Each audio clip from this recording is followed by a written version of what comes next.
Bonjour, Franck Simonet du groupe Amallogique Breton. Je vous présente donc une étude sur les capacités de dispersion et d'échange entre populations chez le Campagnols Amphibie, au nom de toutes ces personnes-là, en partenariat avec la communauté de communes de Lannion dans les Côtes-d'Armor et l'Université de Liège. Notre étude...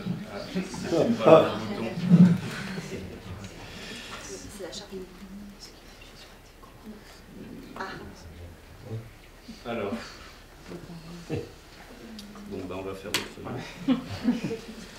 Notre étude, elle part des résultats de notre atlas des mammifères de Bretagne, où on a constaté que le Campagnols Amphibie, s'il était présent à peu près partout, il était beaucoup plus fréquent dans l'ouest de la région.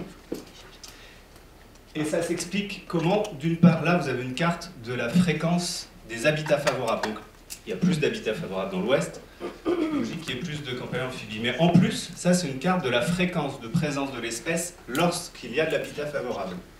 Et on voit la même chose. Autrement dit, dans l'est de la région, où il y a moins d'habitats favorables, les habitats favorables sont plus souvent non fréquentés, enfin, non occupés au moment où on fait l'inventaire. Et ça nous a posé des questions sur la sensibilité de l'espèce vis-à-vis de la fragmentation de ses habitats. C'est une espèce qui vit en état population, ce qui veut dire que lorsqu'une colonie disparaît, ce qui est assez fréquent en fait, au moins sur une partie des habitats, il y a une certaine instabilité, une colonie peut être touchée par des aléas biologiques, prédation, maladies, etc. Mais l'habitat peut devenir assez facilement défavorable, une sécheresse, une inondation, un changement dans la végétation. Et donc l'espèce a besoin de pouvoir recoloniser ces endroits à partir des colonies qui ont survécu. Donc voilà, on s'est posé la question de cette sensibilité à la fragmentation des habitats, et on voulait essayer d'apporter quelques éléments de compréhension sur ce sujet. Donc on a fait une étude dans cet endroit-là, sur un bassin versant. Alors, je vous présente des résultats... je fais un survol de résultats qui mériteraient des analyses plus approfondies sur plusieurs sujets. Très rapidement, on a commencé par faire une cartographie des habitats de l'espèce à gauche sous SIG, et ensuite on a été vérifié sur le terrain, ce qui nous a donné la cartographie de droite, mais je n'ai pas le temps de vous développer cet aspect-là. À partir de ce terrain, on a sélectionné 4 sites d'études. Et donc ce qui est à noter, c'est qu'on appelle ça un bassin versant, mais en fait vous avez un cours d'eau ici, un cours d'eau principal là, donc un grand bassin versant, un secondaire, et un tout petit bassin versant ici, pour le site du Quinquis. Qu'est-ce qu'on a fait? On a d'abord fait du capture, marquage, recapture. On a posé des colliers-émetteurs pour radiopister et on a fait des prélèvements de poils sur l'arrière-train pour faire des analyses génétiques. Très rapidement sur le capture, marquage, recapture. Alors pourquoi on a fait de la CMR et pas simplement de la capture? Il y a 2 ans, à ces mêmes rencontres, j'avais présenté des résultats sur ce sujet de capture, marquage, recapture pour évaluer des densités et les mettre en relation avec le nombre de crottiers. Voilà, on a voulu faire profiter de la manip pour faire la même chose, donc ça je ne le présente pas aujourd'hui. Rapidement, on a eu 32 captures pour 108 pièges, ce qui est un très bon succès de capture comparé aux autres opérations qu'on avait fait, et donc 66 individus. Le radiopistage, on a équipé 12 individus qu'on a suivis au démarrage plusieurs fois par jour, ou lorsqu'il y avait des déplacements plusieurs fois par jour, et sinon en routine tous les 2 à 3 jours. Et on a eu une durée de suivi en moyenne de 30 jours, vous allez voir que c'est très variable selon les individus. Et puis en génétique, 53 prélèvements avec une analyse avec les marqueurs microsatellites. Je passe vite sur cette diapo, mais après, si vous voulez revenir sur la méthode, on pourra poser des questions. Des résultats en radiopistage. Alors oui, ce qu'on voulait au départ, comme on voulait voir si les individus se déplaçaient loin, on voulait qu'ils sortent de l'endroit où on les avait piégés. Donc on voulait faire des perturbations, avoir des perturbations du milieu après les avoir équipés. Alors en fait, plusieurs sites sont chez des privés, chez des agriculteurs, et on n'a pas eu la maîtrise de à quel moment ils allaient mettre leur zone en pâturage, et donc on n'a pas eu les perturbations autant qu'on aurait voulu. Donc là, juste pour illustration, un premier site, celui du Roscoat, avec 2 individus adultes, suivis pendant 21 et 33 jours, ou simplement pour vous dire que les 2 individus ont fréquenté une zone favorable ici et une zone favorable ici, à peu près 25-30 mètres à chaque fois de ruisseau. Un second site avec 4 individus suivis. Ici, vous avez une zone de carex bien dense, et là, c'est plutôt une jonchée. Donc, vous voyez, bon, l'individu mâle qui fréquente cette zone-là a une zone plus large. Ici, on a 3 individus qui partagent assez largement leur zone d'activité.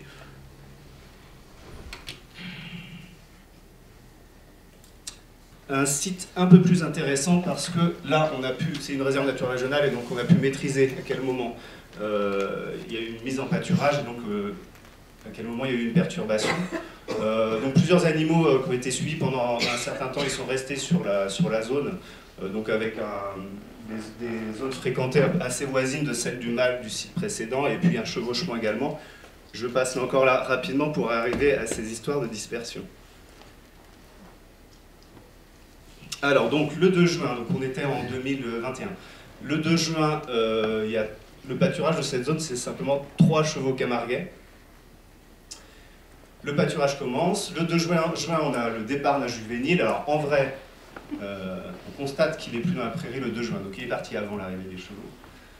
Le 3, il y a une femelle qui quitte la zone. Le 6, un mâle. Et 15 jours plus tard, une femelle également. On pense assez clairement que le pâturage a entraîné un déménagement d'un certain nombre des animaux, notamment parce qu'on a fait un comptage de crottiers le 21 mai, on en avait 165, et un comptage le 6 juillet, il n'y en avait plus que 37. Et là, on pensait aussi que la prairie s'assécherait légèrement pendant cette période, mais ce n'était pas le cas cette année-là. Donc on pense que c'est le pâturage. Alors maintenant, les individus qui ont quitté la zone. Là, vous avez le cas d'un jeune mâle de 125 grammes qui quitte donc la zone le 2 juin. Le problème, c'est qu'on ne le retrouve pas tout de suite, notamment parce qu'il est à un endroit un peu bizarre. Le signal, il est là-dessous. Et le compagnon amphibie, quand on le retrouve, il est dans cet état-là. Notre hypothèse là, c'est que c'est le chat du coin qui, vu les discussions avec le propriétaire, vu la configuration des lieux, et vu ce que faisait le chat sur d'autres bestioles, c'est que c'est lui le coupable. Ce qui est intéressant, c'est qu'il a parcouru 800 mètres et il a atteint la zone favorable, d'habitat favorable, la première en amont. Mais ça se termine comme ça. Ensuite, on a une femelle qu'on retrouve à 300 mètres. Donc, la prairie est là, et hop, on la retrouve là. Dans un habitat pas vraiment favorable et très à découvert et morte. Notre hypothèse, c'est un peu moins étayé, mais ça pourrait être un oiseau de proie qu'il aurait lâché, parce que on n'explique pas sa présence à cet endroit-là, et si ça avait été un carnivore, on suppose qu'on aurait eu une consommation au moins partielle. On verra à l'autopsie si on peut avoir des éléments supplémentaires. On a une autre femelle qui... c'est celle qui reste, elle, 15 jours dans la prairie alors qu'il y a le pâturage. Est-ce que c'est lié par exemple à une portée? Peut-être. Et puis un matin, on la retrouve ici en déplacement dans un boisement humide.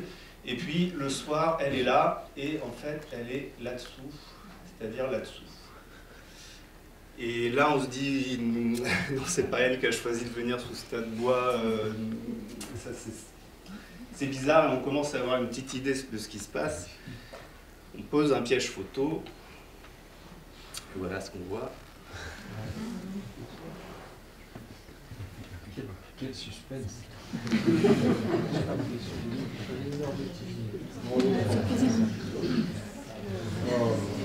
Voilà, la femelle putois a capturé notre femelle et l'a amenée à ses petits. C'est intéressant. Et enfin, le dernier cas, qui est un jeune mâle de 150 grammes à la capture, qu'on capture le 24 mai, le 26 mai, on trouve son collier. Au début, on a peur de trop serrer le collier, donc on ne le serre pas assez. Donc on lui remet un collier quand on le recapture le 28 mai. Allez, on lui a fait un peu des misères. Le 7 juin, il n'est plus dans la prairie. Où est-il?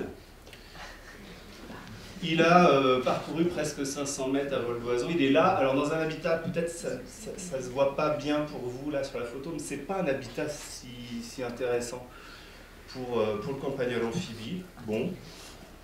Le lendemain, il est toujours dans le même coin. Là encore, hein, ça semble intéressant, mais quand on est sur place, c'est plus bas qu'on croit et c'est moins dense qu'on croit sur la photo. Et il est là, et il ne bouge pas beaucoup. On se pose la question, mais est-ce qu'il est mal en point? Est-ce qu'on doit lui enlever son collier d'émetteur? Est-ce qu'il y a un problème? Est-ce que ça le gêne? On se dit, bon, si on enlève le collier d'émetteur, en fait, on ne saura pas du tout ce qui devient, donc finalement, on va perdre l'information après avoir fait tout ça, donc on va le laisser. On lui laisse un bout de carotte. Et ben, le lendemain, le bout de carotte est mangé et il n'est plus là. Parce qu'il est là. Il a refait 400 mètres, donc a priori ça n'allait pas si bien que ça.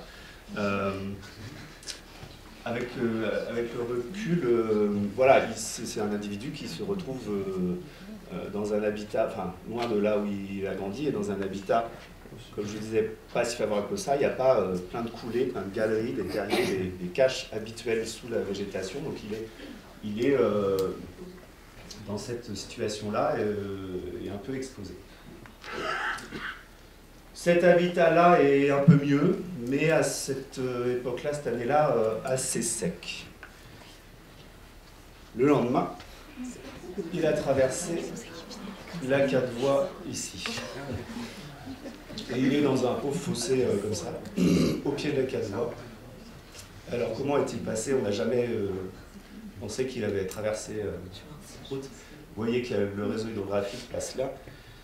Il a emprunté une buse de 800 mm de diamètre, à peu près 50 mètres de long. Et on place un piège photo et on voit que d'autres individus l'empruntent, passent par là. Et le lendemain encore, il est arrivé dans cette parcelle-là, dans cette prairie-là, qui est une prairie humide, mais qui n'est pas la prairie humide type qu'on a dans notre représentation de l'habitat idéal du campagnol amphibie. Alors au milieu de la prairie, on a un petit ruisseau où on sait qu'il y a des campagnons amphibies installés, on le sait avant qu'il arrive là. Voilà, pour vous décrire très rapidement, en fait, ça change un peu notre regard sur ce type de prairie par rapport aux campagnons amphibies. D'habitude, on se dit non, ça c'est pas intéressant. Si, ça semble intéressant pour un animal qui est en dispersion. Dans cette prairie, eh ben, il va s'installer en fait. Et vous voyez qu'il fréquente cette zone-là, puis cette zone-là. Le 20 juin, on perd le signal, on arrive quand même à le localiser, à le recapturer. Il a coupé son antenne, donc on lui coupe le collier et puis on lui en met un nouveau.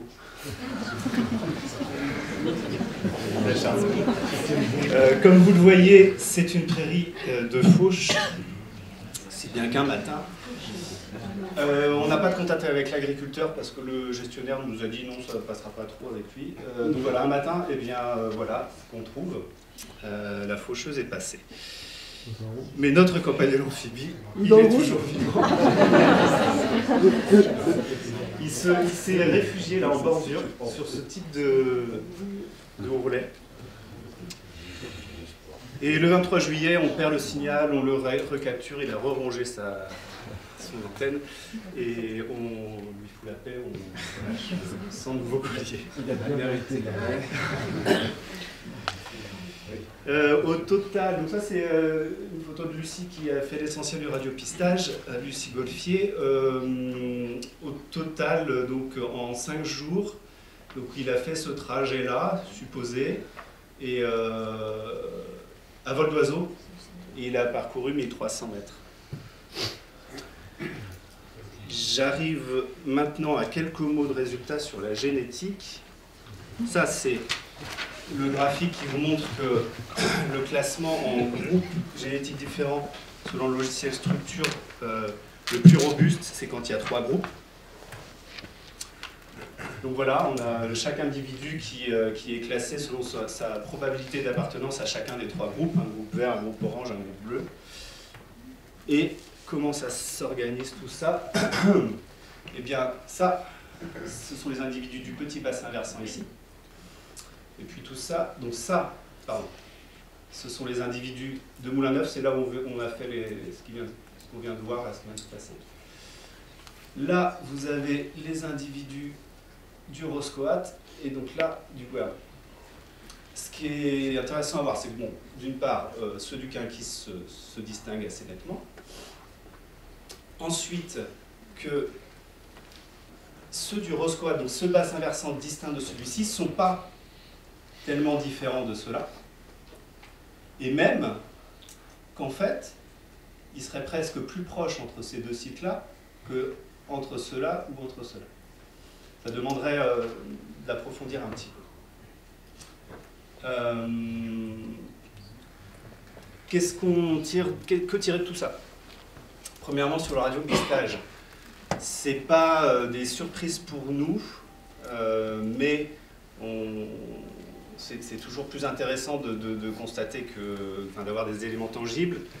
Les animaux, quand ils quittent leur zone initiale, sont très sensibles à la prédation.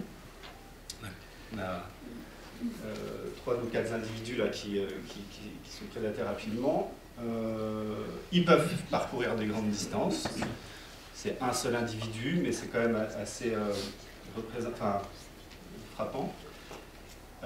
Et quant à ces résultats-là, on voit quand même qu'on a ces 2 groupes qui se retrouvent dans celui-ci. Donc c'est le laboratoire de Liège qui fait les analyses. Il considère donc que ça veut dire qu'il y a des échanges réguliers. Maintenant, la question qui se pose, c'est quel est le chemin écologique, d'une part? Qu'est-ce que ça donnerait plutôt dans l'est de la région, où on a des habitats plus distanciés et des habitats encore moins favorables entre les deux? Et enfin, est-ce que ça, c'est héritier d'une situation meilleure il y a 20 ans, 10 ans, ou pas? Parce qu'aujourd'hui, on a beaucoup d'habitats qui, il y a 10 ans, étaient très favorables et qui maintenant, clairement, ne le sont plus, assez refermés, tout simplement. Et je vais m'arrêter en remerciant tous les bénévoles qui ont participé, le GMN pour le prêt de piège et les financeurs. Merci. Oui, merci. Je me posais la question, du coup, comment on peut être sûr que ce soit l'effet de l'arrivée des chevaux qui fasse partir ces campagnols et pas leur capture, par exemple, ou si on a des hypothèses sur pourquoi ils partent, parce que j'ai l'impression que 4 chevaux, ça n'avait pas l'air énorme, mais je ne connais pas la surface. Donc, voilà. Ouais, en effet. Alors, c'est pas la capture. Là, les chevaux, ils arrivent 10 à 15 jours après l'équipement. Souvent, on voit un petit déplacement après la première capture, mais pas de cette ampleur-là du tout. C'est vrai qu'on n'a pas la preuve que c'est les chevaux, et d'autant qu'effectivement, ils sont que 3, et la zone est assez grande. Je n'ai pas en tête la surface, mais c'est plusieurs milliers de mètres carrés. Ceci dit, il y a cette nette diminution du nombre de crottiers qui pour nous est un marqueur d'une diminution du nombre d'individus. Il y a des grosses tranchées de pâturage, de passage des chevaux là, et il n'y a pas de changement d'humidité. Les zones en eau, en surface sont restées les mêmes, quoi.